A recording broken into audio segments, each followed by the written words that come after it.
Citoyennes, citoyens, bonjour et bienvenue dans ce nouveau dossier de l'espace. Le 10 février, le vaisseau chinois Tianwen-1 mettra à feu ses moteurs pour s'insérer en orbite autour de la planète Mars. Moins de 2 mois après l'exploit lunaire de Chang'e 5, la CNSA, l'agence spatiale chinoise, continue de dérouler son ambitieux programme d'exploration du système solaire. Ces 2 dernières décennies, il s'est beaucoup focalisé sur l'orbite terrestre et la Lune, avec la construction de 2 stations habitées et le succès de 5 missions vers notre satellite. Avec Tianwen-1, la Chine commence à regarder un peu plus loin, et elle n'y va pas avec le dos de la cuillère. Tianwen-1 comprend un orbiteur, un atterrisseur et un rover. En cas de succès, la CNSA deviendrait après la NASA le second acteur à opérer avec succès un engin à la surface de la planète rouge. Mais c'est une partie qui n'est pas encore gagnée.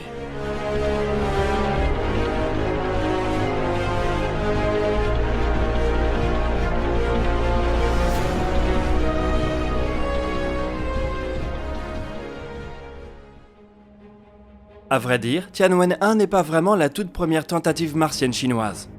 En 2007, la CNSA a signé un accord avec son homologue russe Roscosmos permettant l'envoi d'un orbiteur chinois aux côtés de la mission Phobos-Grunt.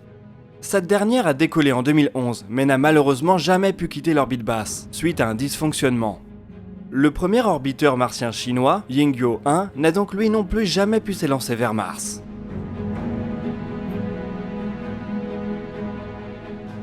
Yingyo-1 était un petit satellite de 115 kg. Il aurait dû s'insérer sur une orbite martienne assez excentrique avec un périapse à 800 km d'altitude et un apoapse 100 fois plus haut. C'était une mission essentiellement centrée sur l'atmosphère et le champ magnétique de notre voisine. Pendant au moins une année terrestre, elle aurait fait fonctionner ces 4 instruments pour offrir à l'agence spatiale chinoise sa première étude martienne in situ. 9 ans plus tard, la CNSA s'est donc à nouveau lancée vers Mars, mais cette fois-ci de ses propres ailes. Le retour en vol du lanceur Long March 5 signifie qu'elle dispose maintenant d'un lanceur suffisamment puissant pour envisager de lancer des charges plutôt massives sur des trajectoires interplanétaires. C'est ce qui a permis à la fois Chang'e 5 et Tianwen-1. Cette fois-ci, le début du trajet s'est bien déroulé. La sonde chinoise a décollé le 23 juillet de l'année dernière et a depuis effectué plusieurs manœuvres de correction de trajectoire. Il ne lui reste maintenant plus qu'à réussir son insertion orbitale pour que commence son aventure, en orbite et à la surface.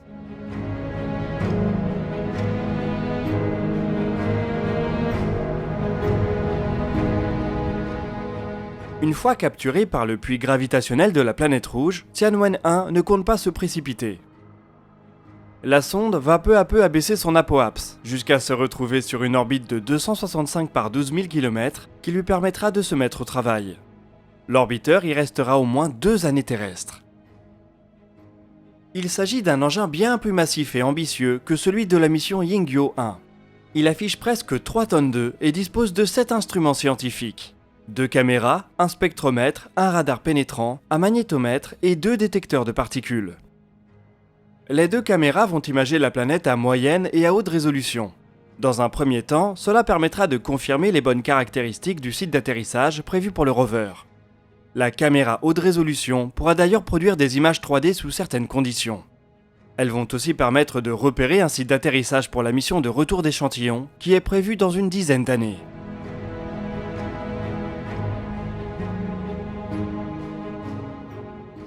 Par la suite, les 2 caméras observeront la géologie martienne, pour comprendre l'histoire de la planète rouge. Elles seront appuyées dans leur tâche par le spectromètre de l'orbiteur, qui pourra analyser la composition chimique de la surface. Il ne sera en revanche pas capable d'analyser les gaz atmosphériques martiens. Il ne faudra donc pas compter sur Tianwen-1 pour faire la lumière sur le mystère du méthane chez notre voisine.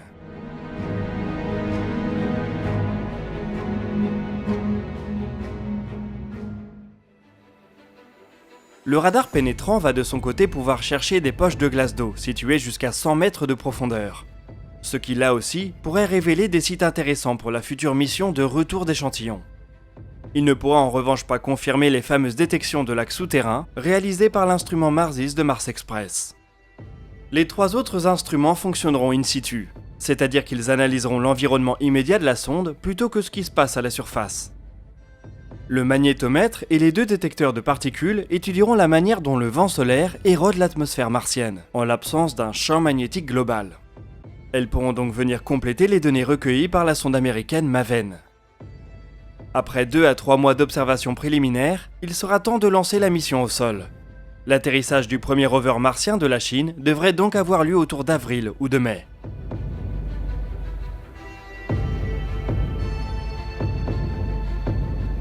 Se poser sur Mars est un exercice très compliqué, qui a déjoué les ambitions soviétiques, russes ou européennes à de nombreuses reprises. Les États-Unis ont eu recours à de multiples stratagèmes pour y parvenir. La solution retenue par la Chine tient plus d'Insight que de Curiosity ou d'Opportunity. Elle commencera par une rentrée atmosphérique non pilotée réalisée sous la protection d'un bouclier thermique. Cette séquence durera 5 minutes et devrait permettre d'abaisser la vitesse du module de descente à Mach 2. Il sera alors possible d'ouvrir un parachute de 16 mètres de diamètre à environ 10 km de la surface. Ce dernier abaissera à nouveau la vitesse jusqu'à une centaine de mètres par seconde, ce qui reste encore considérable. Pour atterrir en douceur, des fusées rétropropulsives seront mises à feu à environ 1,5 km de la surface. Elles stabiliseront le module de descente à une centaine de mètres au-dessus du sol martien. Une caméra et un télémètre laser imageront alors la surface, à la recherche du meilleur site possible pour l'atterrissage.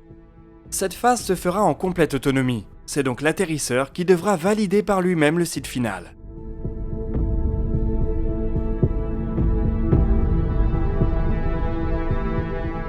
Le contact avec le sol devrait se faire avec une vitesse résiduelle assez importante. Mais l'atterrisseur est conçu pour encaisser le choc à l'aide de ses 4 pieds. Il ne comporte pas d'instruments scientifiques et servira juste de plateforme de déploiement pour le rover. À cette fin, il devra déployer 2 grands rails pour permettre à ce dernier d'aller faire ses premiers tours de roue dans la poussière rouge de Mars. Si toute cette phase de descente se déroule sans accroc, la Chine aura réussi un véritable exploit et démontrera qu'elle peut faire aussi bien que la NASA sur Mars. Ce sera surtout l'opportunité de démarrer la mission scientifique du rover qui doit durer au moins 90 jours.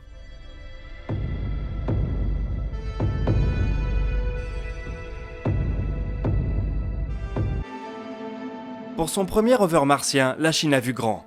Ce dernier affiche une masse de 240 kg pour des dimensions de 2 à 3 mètres suivant les axes. Avec ses 6 roues et ses 4 panneaux solaires, c'est un peu une version agrandie de l'architecture des rovers lunaires U2, dont le second est toujours en activité à la surface de notre satellite. Le rover martien embarque 6 instruments répartis entre son corps et son mât. Il ne dispose cependant pas d'un bras robotisé. Seules ses roues devraient donc être en contact direct avec le sol martien. Ces multiples caméras lui permettront de naviguer et d'étudier la géologie martienne. Le spectromètre embarqué devrait pour sa part permettre d'identifier une dizaine de composés chimiques. Tout comme l'orbiteur, il dispose d'un radar pénétrant qui lui permettra de détecter d'éventuelles couches de glace jusqu'à 100 mètres de profondeur. Un magnétomètre et une station météo viennent compléter cette suite instrumentale.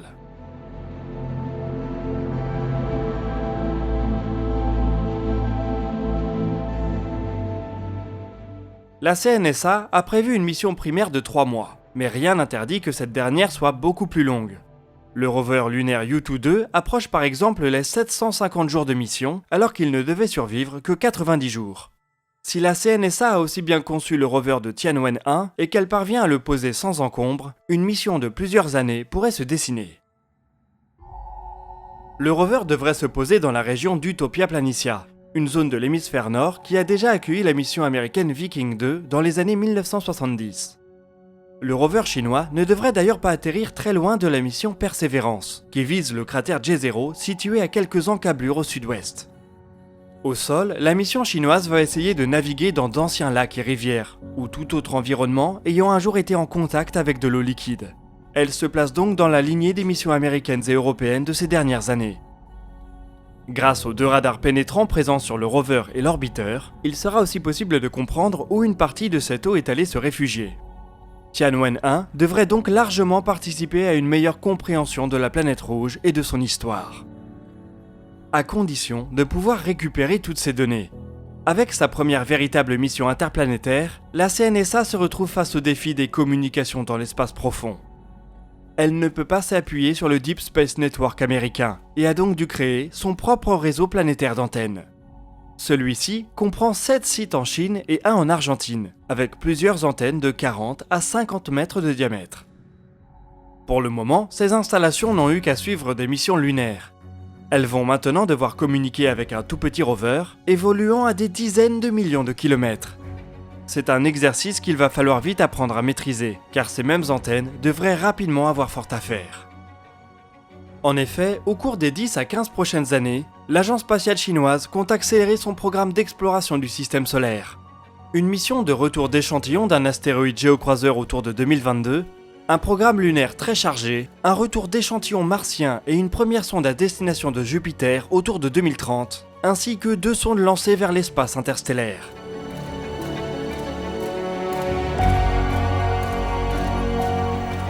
Il reste à voir si la Chine parviendra à reproduire ses succès lunaires ailleurs dans le système solaire. Pour le moment, la CNSA avance doucement mais sûrement, et cela lui réussit bien. D'ici quelques mois, nous découvrirons si elle est aussi à l'aise avec la planète rouge.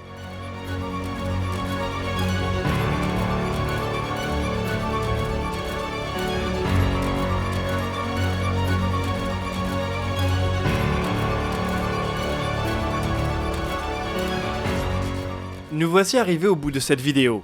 Je vous invite bien évidemment à faire part de vos questions et remarques. On répondra à certaines d'entre elles dans la vidéo qui sortira ce dimanche à 18 h. Je vous invite par ailleurs à consulter la description pour retrouver nos sources et des liens vers nos podcasts et nos réseaux sociaux. On se donne rendez-vous dimanche pour l'espace commentaire, et d'ici là, citoyennes, citoyens, portez-vous bien.